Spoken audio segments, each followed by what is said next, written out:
We're in it. We can't escape it. So what are you going to do about it? I'm Cheryl Smale and welcome to the machine. Thanks for joining me. Today we're going to be talking about psychopathy, very hot subject with many varying views and opinions on it. And I'm joined by Dave Eden from Live Pulse News, who's got a lot to say about the subject. So are you there, Dave? I am indeed. Hiya, thanks for joining me. You're more than welcome. How are you doing? I'm living the dream. Of course. Okay, so how have you come to understand the subject of psychopathy then? Well, my background, I was a police officer for 30 years. And of course you see an awful lot of things going on in the police force, certain amounts of very strange behaviour from people. And it institutionalises you, and I sort of got to a stage after a few years' service where I realised that I wasn't doing what I joined to do, and that I'd seemed, to have lost my path along the way. And I've never been a religious person. I've never found comfort or explanation in religion, and I wanted to look for something that was a little bit more sort of definitive as I saw it. And right. I started to look at psychology, so I went and studied psychology, and I studied it for a number of years, and finally finishing my studies in 1999.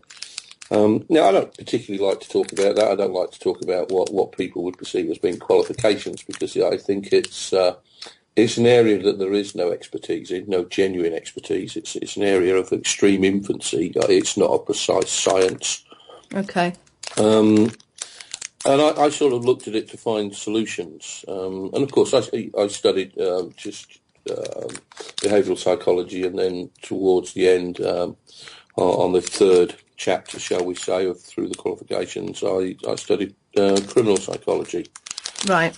And it's, the more and more that you got to know, the more and more questions it posed as opposed to answered.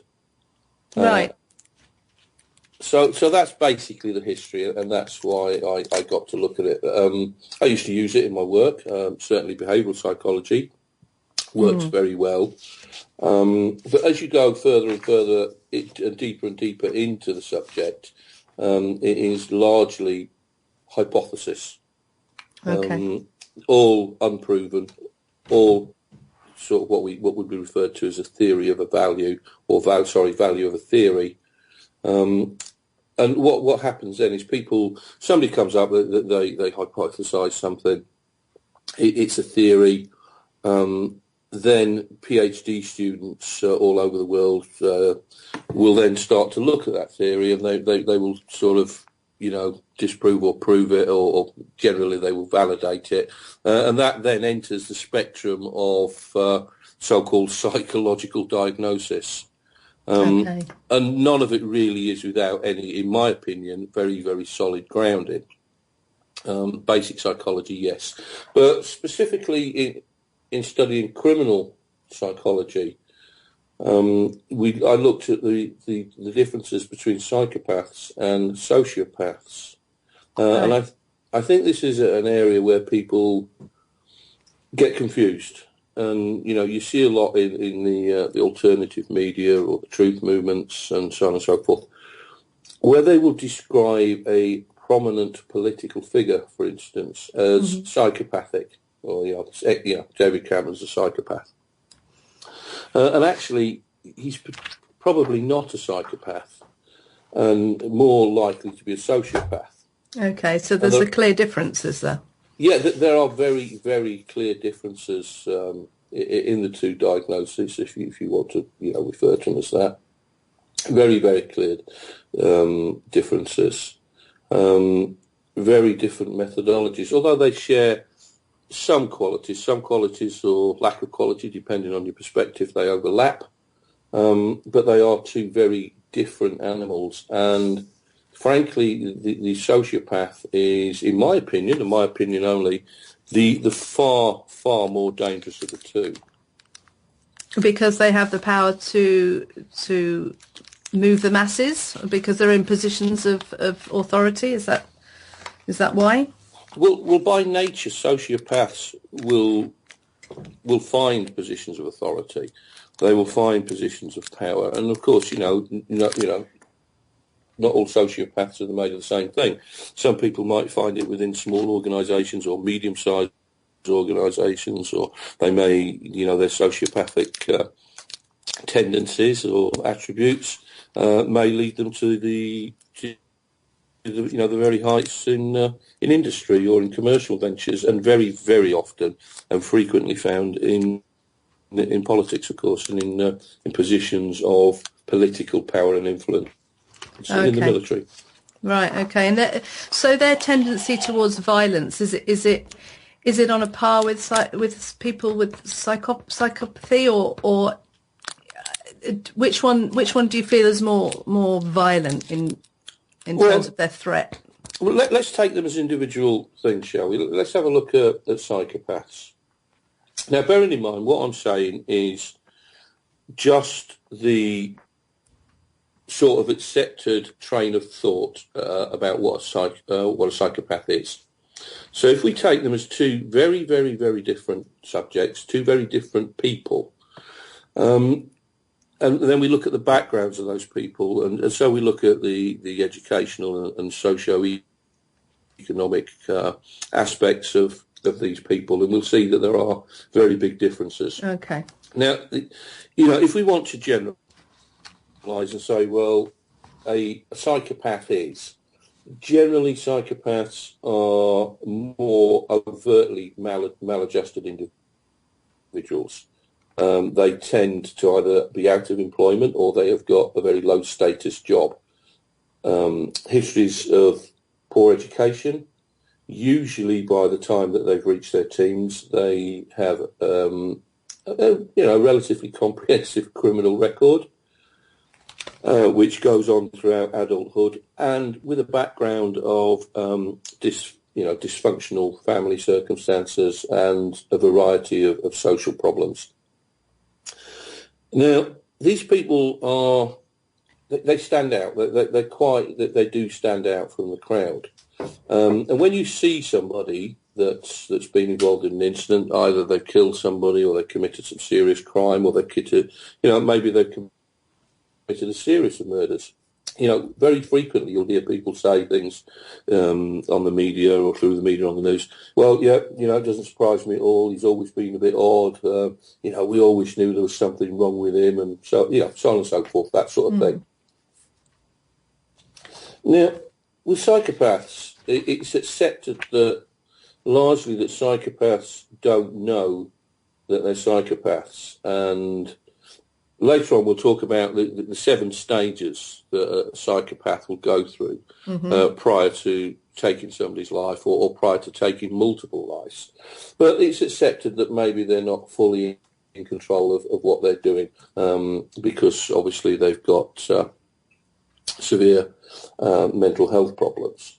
Usually this is used in court. Usually there's specialist reports to say such, and they often end up getting more lenient sentences, referral to medical treatment whilst in prison, and very often early rehabilitation.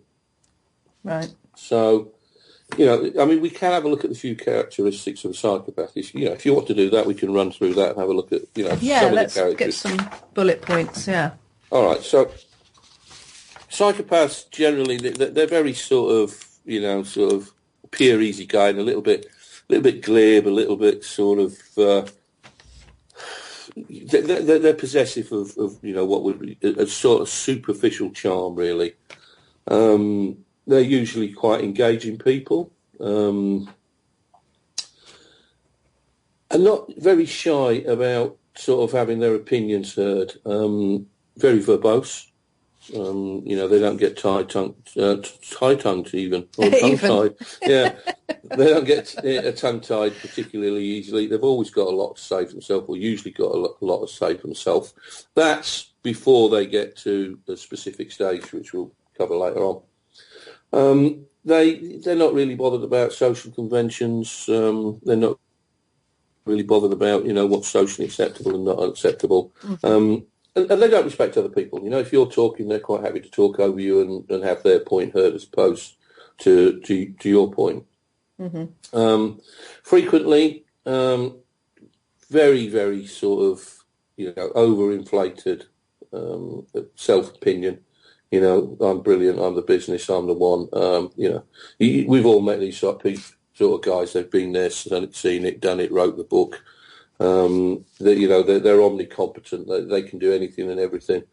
They're opinionated, a little bit braggy, a little bit cocky, and generally sort of quite arrogant. This sort of, open belief, they're quite open in allowing people to see that, hey, here's me. I'm large and in charge, and I'm better than you. I'm a superior to you. So, that's another characteristic of psychopaths. They constantly on the go. They're always looking for something else. They don't stick to anything. Something becomes challenging or it bores them. They're looking for something that is, some sort of stimulus, something that's exciting, something that's maybe risk-taking, something novel. Really, just you won't see psychopaths that have ones that do work that they will be staying in their occupation very long, and they certainly won't be really much achieving anything through it. Very low self-discipline, generally. Don't carry things through. Don't take things to completion, and they will fail to get a job done. They'll either just, well, I'm not turning up for work today, or they're going to be continuously late, or they're not going to be employed at all. A very sort of an attitude of society owes me, I don't owe society, that sort of thing. Yeah. What else, really? Pathological liars. Now, there's a difference here. When we look at psychopaths and sociopaths, a psychopath is somebody that will lie pathologically. You can say to them, hi, how are you? Your name's Steve, really? Are you a man? No. And they'll lie because they can. Okay, just to get a buzz, is it to get a kick or? Yeah, they will lie for any reason. Generally they just don't want to tell the truth about anything. Usually they consider, as I said before, they consider themselves to be intellectually and socially superior to you. They can be, they think they're quite shrewd and cunning and clever, and they will be extremely deceitful, and just generally dishonest in everything they do. But there's no sort of movement within that. Right. That's who they are, and that's who they are 24/7. And it's a simple thing. Did you just eat that cake? No. Well, I saw it. No, I didn't. That sort of thing. That level of pathological lying. That's extreme, isn't it? Yeah. Yeah, but I mean, we all know people like that, don't we? The guy down the pub that, as I said, he's been there, seen it, done it, and do you want a drink? No, mate, I've already had 17. I don't know. I can honestly, I'd say I don't know. Sorry, I don't know anybody like that. Yeah, have you really? You've only been here 15 minutes. You need to get out more. Obviously. Yeah. So, very, they're like very manipulative people. Always, as I said before, society owes them. They don't owe society. If they can deceive somebody out of something and either steal it or obtain something by cheating somebody or defrauding or conning somebody, they will do it, and often completely ruthlessly. So we're talking about a lack of emotional anything. No. Yeah. Yeah, total lack of concern for feeling or suffering of anyone else, because they are the be all and end all. They are what's important, and that's all there is to it. And then, of course, hand in hand with that goes total lack of remorse or guilt. Really couldn't give a monkeys about the suffering of somebody else. Totally dispassionate, not empathetic. Total disdain for people, really. It's what can I say? That's what it is, and there is, as I said, there is some overlap here. Some people or some some people would argue that, well, hang on a minute, that's a sociopath. And let's not be wrong about it, because let's move on to the sociopath and look at the characteristics there. Yeah, okay. Well, sociopaths, well, they're totally different. Now sociopaths, they tend to be intelligent. Most sociopaths have come from a relatively stable background. They are intelligent people, usually very successful in whatever it is they're doing. So, as I said before, let's say for argument's sake, you might get a sociopath who joins the police service. That particular sociopath will not remain at the lower ranks for very long. 2 years, there'll be a sergeant. 5 years, there'll be a chief inspector, and they will destroy anybody in their path to get there. But they will do it nicely. They will do it with a smile. Okay. They're very, very easily they sort of, they can disappear into a crowd. They can become part of the establishment without standing out as anything. And interestingly, this is where the difference is, because when a sociopath really does overstep the line and does something that's particularly bad, let's say for argument's sake they've murdered somebody, opposed to the psychopath, where everyone, people that have known him will say, whoa, my good gracious, yeah, we always knew something wrong with him, he's always a bit strange, he's a bit odd, blah, blah, blah. With a sociopath, you'll get, I can't believe it. I've known him for years. He's a family man, Right. churchgoer, he's a professional. This is, totally out of character. You've got the wrong person. And I think the interesting thing is that people will, statements such as, well, I've known him for years. Well, the actual reality is that you haven't known him for years or her for years. What you've known is a facade. What you've known is that person's facade, what have they projected, and that's what you've known. Because with a sociopath, you will never, ever truly know a sociopath. Well, is there truly a sociopath to know? Do they have a core personality, like the rest of us, or are they just a machine that's functioning as an actor? Well, they have a core personality, and that core personality goes back to an overlap with the psychopath, and that core personality is self-preservation. Everything is about them. We've still got the arrogance, the I'm better than you, the hubris that accompanies that, but with a sociopath, it's generally different, because they're more controlled and usually of a higher intellect, and therefore they manage it a lot better. Sociopaths will mirror the behaviour of people around them. So when they don't actually themselves feel something or emote something, they will observe the emotions that other people have in certain circumstances, and they will mirror that behavioural pattern to gain acceptance. Yeah, and then through gaining acceptance and observing it and manipulating it, then they will gain control. And of course, people don't realise, this is what's happening. Sociopaths generally are far more skilled, as I said, far more intelligent, and ultimately far more ruthless. So a psychopath may be responsible. Let's take a psychopath, for instance. Who can we think of? Peter Sutcliffe, the Yorkshire Ripper. He killed numerous prostitutes, or people that he thought were prostitutes. Some of them weren't. In and around Yorkshire for a number of years. Now, he is a dangerous man. He's responsible for the death of, I can't remember, 5 or 6 people. But in terms of a sociopath, now a sociopath might not necessarily go out and kill 5 or 6 people. I mean, some do. Don't get me wrong. Not all murderers are psychopaths. Or when I say murderers, more correctly, serial killers. But a sociopath is more likely to be responsible for the death of 20,000 people in Afghanistan. Okay. So, you know what I'm saying, they're not actually going to get their hands dirty themselves. They're not going to go out and, you know, sort of cut somebody's throat in a back alleyway, but they will be instrumental in Pushing the organised. button. Yeah, absolutely. Yeah, you've got it spot on. Absolutely, they're instrumental in pushing the button. Yeah. Yeah.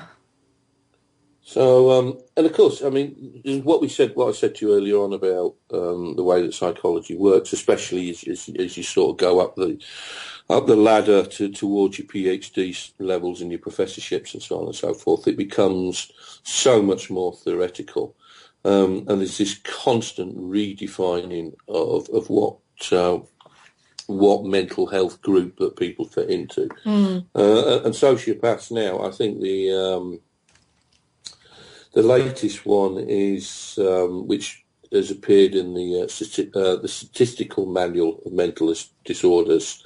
They've now renamed the condition antisocial personality disorder. Right. Yeah. So, I mean, you know, there's various things that you can look at for what this is. And, I mean, Joel Norris, who's a leading expert in look, again, I hate to say this, but, you know, is allegedly a leading expert in this field, has put together some questions, and I think they're quite interesting questions. I mean, we can have a look at those. Questions about what? Well, you know, if you were to ask yourself, you know, so let's have a look at the question. You know, are you superficially charming and intelligent?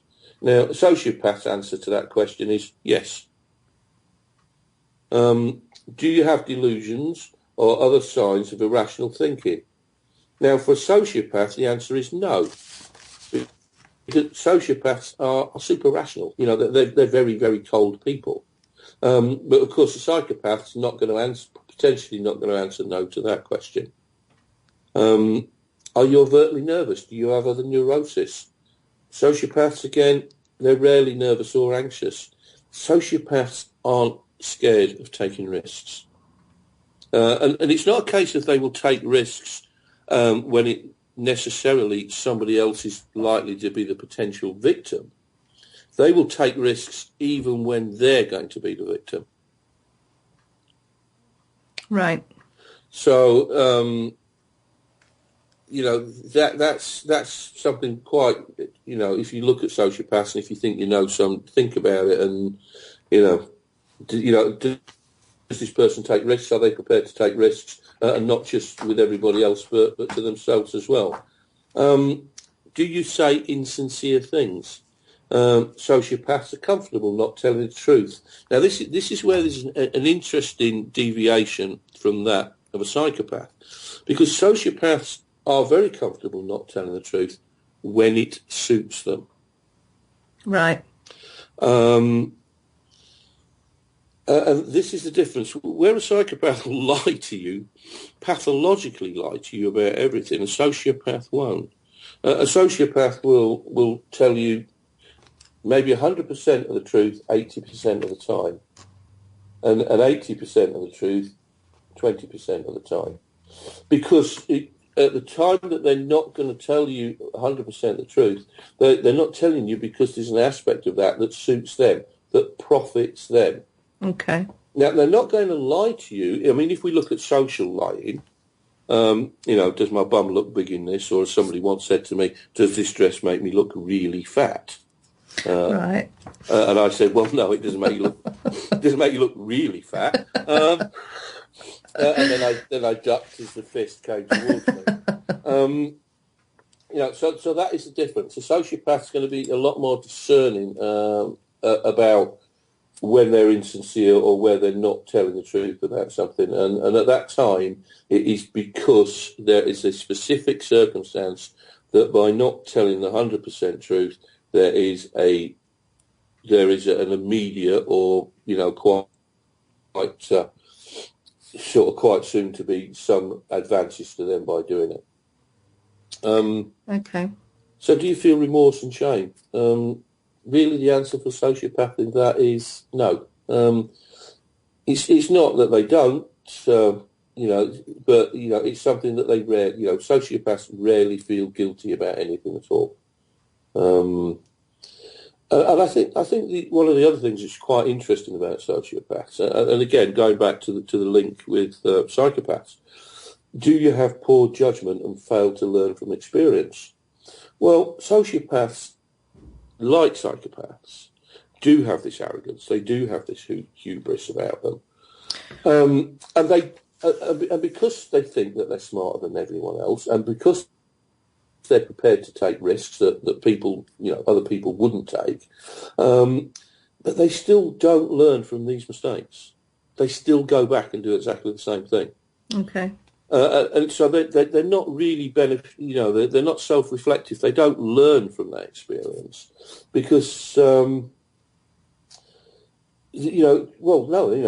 better and smarter than everyone else, and it didn't work that time, but it will work this time. And so they will just keep going back and doing the same thing and repeating the same thing. So, look, question 7, are you pathologically egocentric and incapable of love? Well, if the answer to that is yes, then you're a sociopath. Do you generally lack the ability to react emotionally? Now, we just touched on this a minute ago. Sociopaths really don't experience emotions, the way that the rest of people do. So go back to psychopath. Psychopath, very emotional.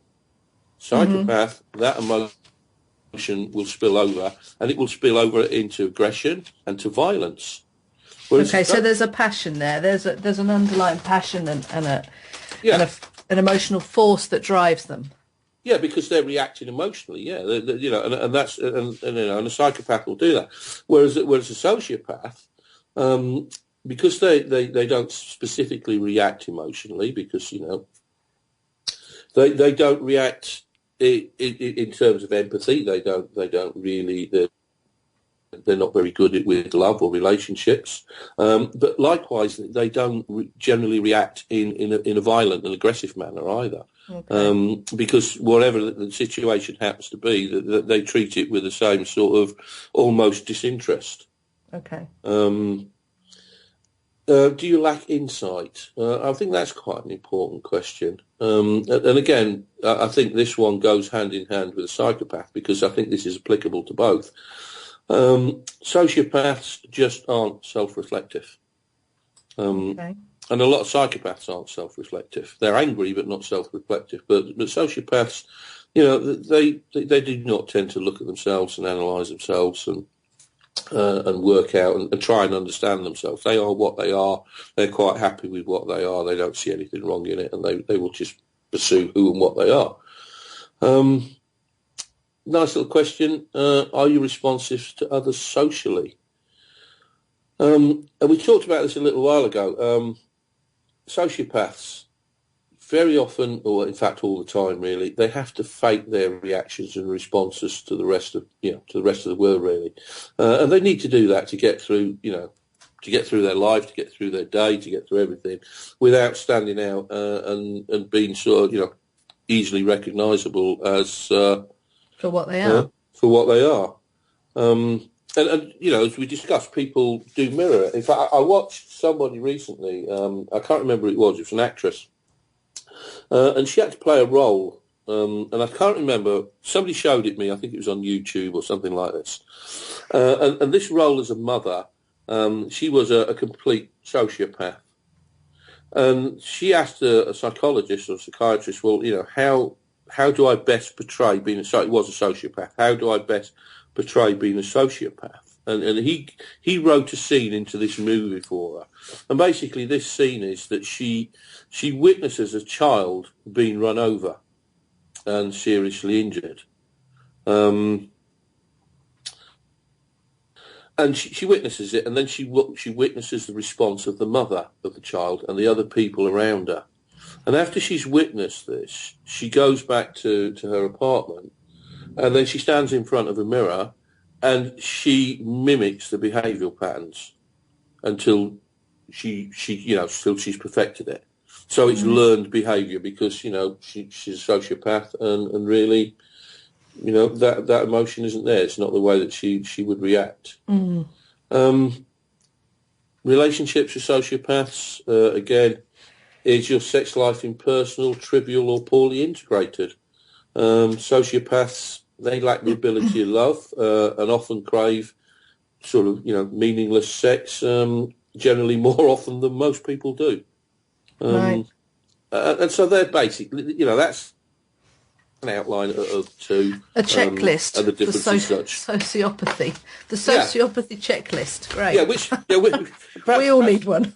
perhaps we could put one on the Live Pulse News website, and people go, "Am I a psychopath, a sociopath?" Well, this is something I wanted to touch on really, and there's been a recent rise in awareness about psychopathy in particular in society, in the mainstream media. There's a lot of online quizzes that you can do. Are you a psychopath? And in the magazines and newspapers, there was a real kind of surge of it just recently. I mean, what are your thoughts on there? What do you think's going on there? I think it's not difficult to understand what's going on there. If we look back historically, we'll see that really religion played a great part in people's lives. Right. And the church was a very strong power in society, and the teachings and doctrines of the church, the social message, so on and so forth, was put out there, and people respected it, and that they abided by it, and there was a lot of control, and I believe without doubt that the control. The powers that be have used the churches and religious institutions as a conduit for various behavioural control patterns and programs and things of that nature. The church, certainly in Western Europe, certainly in the UK, as we all know, is now seeing very, very, very poor attendance figures. People don't hold the church in the esteem that they did. They certainly don't hold the teachings and opinions of the clergy in the way that they did do. And what has happened is that mental health and then the subsequent pharmaceutical treatment of mental health issues has now become, in my opinion, probably the leading societal control measure. Yeah, indeed, yeah. As we said before, I concluded my studies in '99. I've never done anything with it. I could never go into practice now because everything that I learned then is just totally out of date. The Statistical Manual for Mental Disorders has probably been rewritten 15 times since then. And there's more and more and more so-called identifiable and treatable mental disorders are put into the spectrum. More and more of society is becoming subject to, pharmaceutical control. Okay, so if you answer yes on all of these quizzes, I am a psychopath, you're likely to take a little visit to the doctor and get some pills for it, maybe. Well, yeah, but, if you think about that, you're only going to go and do that if you're not. Because if you're a psychopath or a sociopath, you won't care. So you wouldn't go to the doctor and get any pills. So you think, oh, look, I'm a sociopath. Oh, well, there we go. Well, yeah, aren't okay. I wonderful? Aren't I Mr. Wonderful? So you certainly wouldn't be going to get any help for it. So it's the people that suddenly, it's like people that read sort of Wikipedia because they've got a sore toe and they suddenly realise they've got Legionnaire's disease. It's that sort of thing, isn't it? Okay. Or running off to the doctors.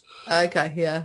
All right. So it's a treatable disease that's profitable. So that answers the question really. Well, all mental illness are supposedly treatable diseases, aren't they? Because now Neil Foster and I, quite a long time ago actually, we went to a meeting by a medical doctor, and he was trying to teach us an alternative methodologies which fundamentally he I can't remember what he called it. He gave it some name which I don't really recall. But as you know, I've also studied hypnotherapy and those things to quite a reasonable level as well. Mm-hmm. So basically, what he was teaching, he was teaching that sort of methodologies for self-improvement, relaxation, focus, all of that sort of thing. You know, let's push yourself forward, self-improvement, really, I suppose. And I said to him, you know, you're an MD. Why don't you put your name to this? Oh no, if I did that, I'd be struck off. You know, I wouldn't be accepted for this. And then he said to us about, he said how many sort of mind-altering drugs that he prescribes on a weekly basis. And I think the analogy he used, that he said, you know, if you stopped a double-decker bus that was full with people, you could more or less be certain that 50% plus of those passengers, and I think the average bus is about 72 people, would be on some form of antidepressant. Right.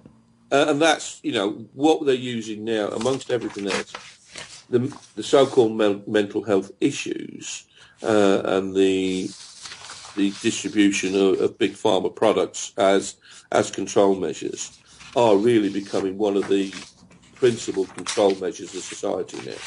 Right, okay. Are you turning papers or something? I can see that. Okay, I am. Yeah, it's very noisy, darling. Oh, right, okay. I've just been told. Fair enough. Yeah. Okay, and on that note, we'll go to a quick song and then we'll carry on in a couple of minutes after this one here. This is my latest recording.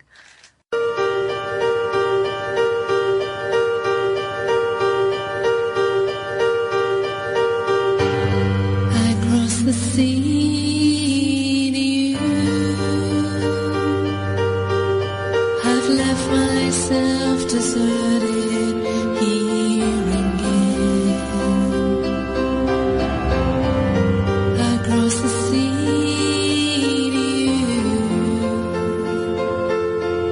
My pieces are too broken now to mend. In the middle, under a cold black sky, the sun would only burn for you and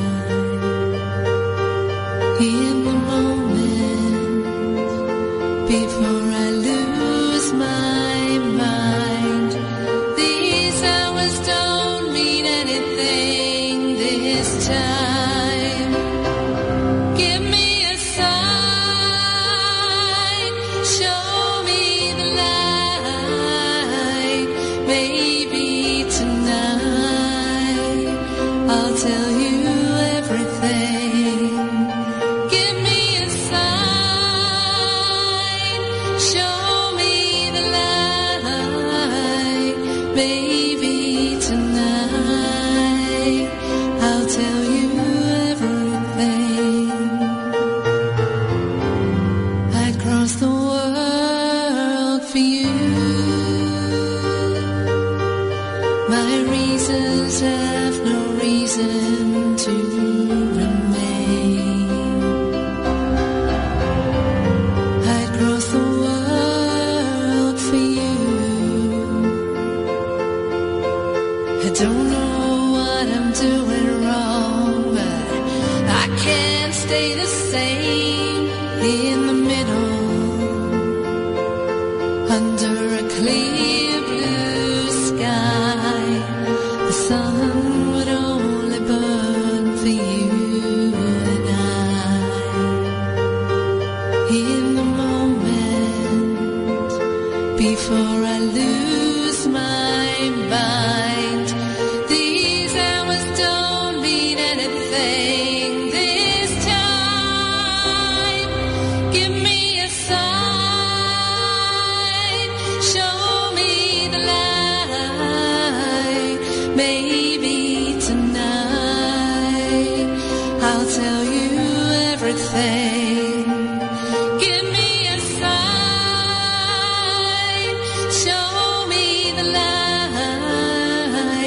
maybe tonight I'll tell you everything.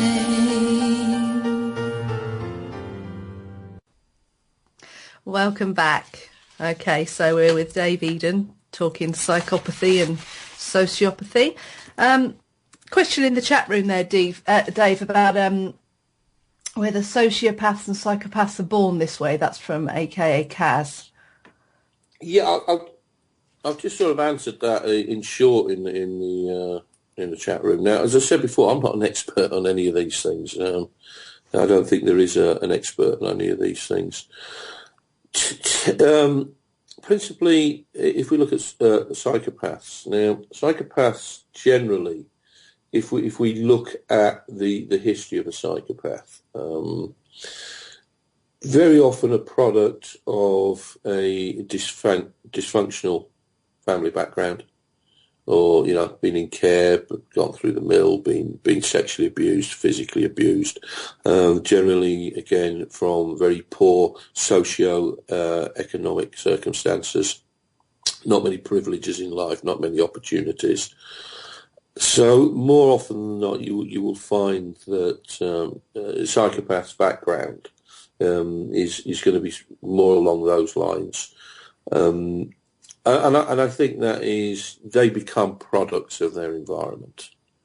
Whereas sociopaths generally, by the fact that that they've got good intellect, that they generally, not always, but generally come from a more privileged environment, more privileged background, certainly a lot more stable, generally being the recipient of of love and kindness as a child, something that they've not really sort of reciprocated.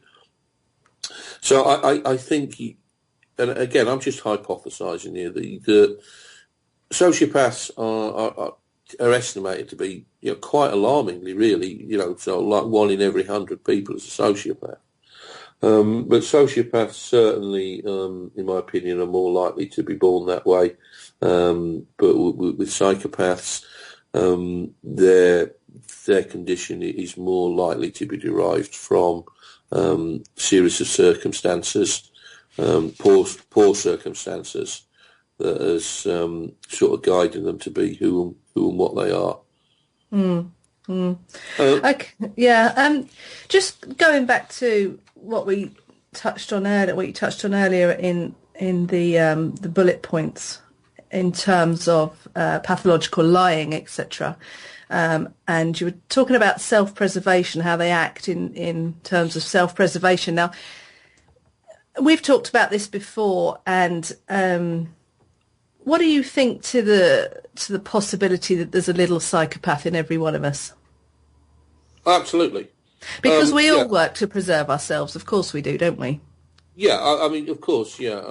It's very funny because, I mean, whether we look at it, whether there's a bit of a psychopath or a bit of a sociopath in each of us, how many times have I heard people say to me, well, I'd say it is, I never tell lies, I never do this. Well, actually you do, you lie every single day of your life, because if you didn't lie, you couldn't survive in society. Then people will differentiate between a white lie and another lie. And it's like people, well, this isn't about ego. Well, it is about ego, same as it's not the money. It's always the money, and the checks in the post, so on and so forth. Yeah, so without a doubt there is. I mean, every single person has the potential to be anything. If you look at people, for argument's sake, and Alan and I were talking about this in the journey to Leicester today. Alan Taylor Shearer. Yeah. Yeah, we're up here filming a documentary at the moment, which hopefully we'll be back on Wednesday if we don't get arrested tomorrow, which could be an opportunity. Okay. But we were talking about this and some of the experiments that have been done, and so if we look in terms of, let's say, the military and the police, people that go into the military and people that go into the police. Now, I've observed people that have come into the police service, people that are mild-mannered, people that are certainly, when they first come to me as out to training school, they've joined. They've joined for the right reasons. They've joined because a lot of them have joined because it's an altruistic thing. Yes, they want to be police officers, but they also want to do some good in society and so on and so forth. They've watched too much Juliet Bravo. But within 6 months, you will see the change in those people. We are now part of we are part of the system. We are the law. We are, and they become more aggressive. They become more confrontational. They get very, very, very secure in their own hubris. I've seen youngsters of 19 years old shouting at people in their 60s. I've stopped you, and don't you talk to me like that. You should have respect for me, and this sort of thing. So yes, there is a bit of a psychopath in all of us, and there are some very good experiments that have been done on that. There's one experiment which is the electric shock experiment, which is not necessarily saying, well, this is psychopathic behaviour, although it is psychopathic behaviour. But the point behind the experiment is to prove people's inability to resist compliance. Okay. Basically, what they do is they have somebody in an electric chair, and they're told by somebody wearing a white jacket and wearing a badge that says Dr. Such a Body that this person has done something particularly bad, and they're going to ask them a series of questions about it. And for every time that they lie to you, you will administer electric shock. And they do this. And, of course, the person isn't getting a shock. They're just a very good actor. And they do this right up to the point of where the next dosage will be lethal.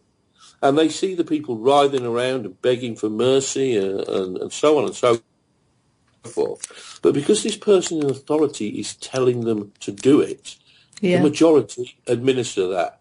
Well, have they just proved a point that person will respond to authority, that person's natural human instincts for compliance with authority will come to the fore, but have they not just created somebody that's a little bit psychopathic? I'd argue that experiment proved two things. So I think there is a little bit of it in everybody. We're ultimately all out for, like I say, self-preservation, and to what degree do we have to act out, I suppose, to get what we need, or what we believe we need, or what we believe we want? This is it, and this is the measure of the psychopath, surely. Not necessarily with a psychopath so much, because a psychopath will go after what they want. But normally what a psychopath wants is reasonably low impact. They don't want power. What they want is sufficient money to score their next set of drugs or whatever it is, that sort of thing. That's what a psychopath will do. Or they want to exercise control over, men. Psychopathic men will want to exercise extreme control over their women. Right. And so, you've got it to a lesser degree, whereas a sociopath will want to climb all the way to become chief constable or to become prime minister or become, the next leader of the military or whatever. Yeah, but what I was trying to say was that's what they believe they want, or that's what they believe they need. Otherwise, they wouldn't do it, would they? It's just a degree of what they want or need. Some, believe they need, power over the world. Some believe they just need power over one individual. So this is what I mean by, is this the measure of the psychopath? It's just what we're willing to do to serve what we believe we need. Yeah, I think, yes, you're probably quite right in that. And, we are self-serving, aren't we? Let's face it. We all are, yeah. Yeah, we'd be lying if we said that we weren't. There are nobody that I know that is truly altruistic. But I mean, well, there's no such thing. Well, there is. I don't believe there's such a thing. I mean, we serve others because it feels good to us, and because we need others to be ourselves, don't we? We're all reflecting each other. We wouldn't be we wouldn't be ourselves without another. So ultimately, it all just comes back to us, doesn't it? Yeah. Ultimately, it always will come back to us. But of course, most people have got control over that. But most people will be able to manage that proportionately and operate, function at a proper social level. But of course, the psychopath and the sociopath, they really don't give a monkeys about what society demands, what society wants. They don't care about that form of conformity.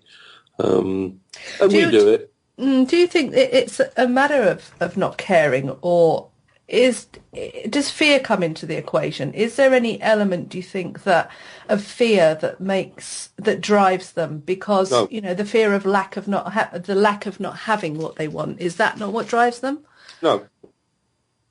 Just I greed. think that you actually, well, not even necessarily greed. I think what you'll find is that they're two separate questions. A sociopath will look for power. That's what a sociopath wants. Why does anybody look for power, though, Dave? Well, because, as we said before, they consider themselves intellectually superior. They believe they have the answers to everything, and they want the control and manipulation of other people. But with a psychopath, that's a little bit different. A psychopath isn't looking for those levels of power. They're not looking for those levels of control. They're looking for very sort of localized levels of it. And generally that's enforced by aggression. And their immediate need, which are normally, we're talking here about what they need in terms of monetary-wise, what they need, what they want sexually, what they want. It's short-term measures. Psychopath will work, once they've got their drugs today, they're not going to be thinking about where they're getting their drugs from tomorrow or whatever it happens to be, their alcohol or whatever stimulus it is. Whereas a sociopath will look long-term, and they just want control. They want power. They want to play God. They want to be the people that can make the decision, life or death. And not just life or death of the individual, but life or death of the many.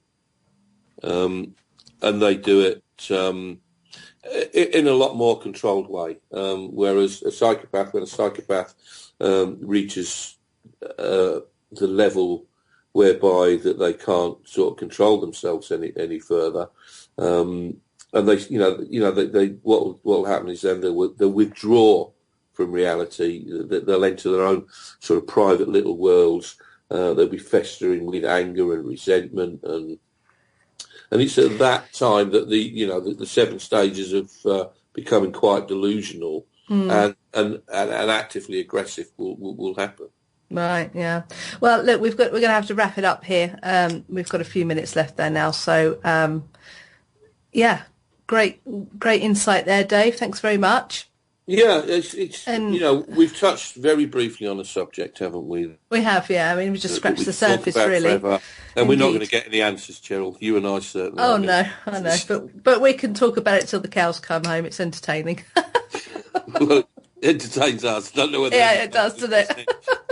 All right, Dave. Thanks very much. Thank you, Cheryl. Okay, I'll leave you with my song again, Welcome to the Machine, and I'll catch you next time.